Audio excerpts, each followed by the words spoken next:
अस्सलाम वालेकुम नाज़रीन। मेरा नाम रिज़ा है। मेरी उम्र 22 साल है। मेरी फैमिली में टोटल 4 अफराद हैं। हम 2 भाई और अम्मी और अबू। मेरी एक बहन थी जिसकी शादी करह दी थी और वो आदाद कश्मीर में होती है। मेरा बड़ा भाई 30 साल का है और वह शादीशुदा है। इसका नाम सिकलीन है। मेरा भाई सिकलीन हमसे अलहदा ही रहता है और अम्मी अबू के साथ में ही रहता हूँ। घर में हम टोटल 3 अफराद ही रहते हैं। हमारी फैमिली काफ़ी स्ट्रांग थी और हमारे पास दुनिया की हर आसाइश मौजूद थी। मैंने अपनी तालीम मुकम्मल कर ली थी और अबू का कारोबार संभाल लिया था। मेरे अबू की कपड़े की दुकान थी और हमारा काफ़ी अच्छा काम चलता था। मेरे अबू अब काफ़ी बूढ़े हो चुके थे और इन्ना से काम काज नहीं होता था, इसलिए कपड़े की दुकानें मैंने संभाली थी। हमारी कपड़े की 3 दुकानें थीं। अम्मी अबू ने अभी तक मेरी शादी नहीं की थी और मैं बहुत अय्याश परस्त होता जा रहा था।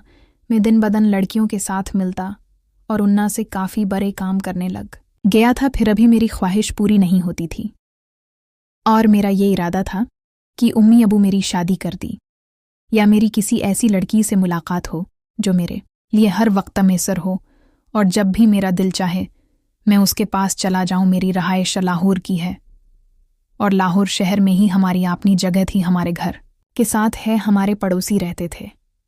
हमारे पड़ोस में इंटी नगद रहती थी। इंटी नगद की उम्र तकरीबन 30 साल थी।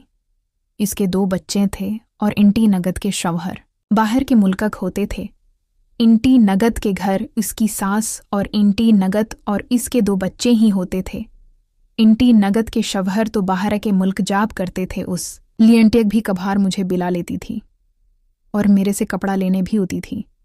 मैं आंटी के लिए सौदा सुलफ ला देता क्योंकि मेरे पास गाड़ी भी थी और मैं गाड़ियों में आंटी नगद के सारे काम कर देता था। आंटी नगद मुझे अपने ससुराल भी ले जाती। आंटी नगद रोज़ मुझे फ़ोन करके घर बुलाती थी और मैं उनके घर के काम काज कर रहा था। मैं शाम को दुकान से वापस उता तो इंटी नगद के घर चला जाता।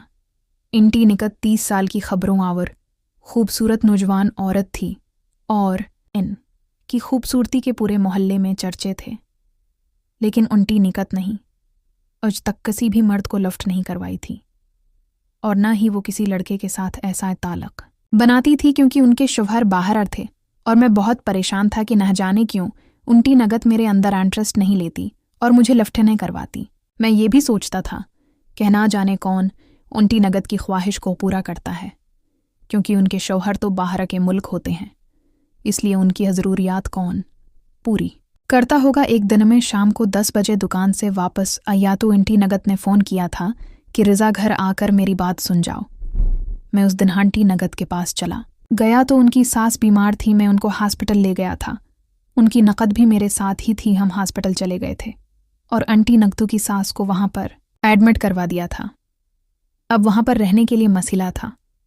इंटी अंगाह तकीली नहीं रह सकती थी, इसलिए उन्होंने मुझे कहा था कि आज की रात तुम हॉस्पिटल में ही रख जाओ और हमें घर छोड़ाओ।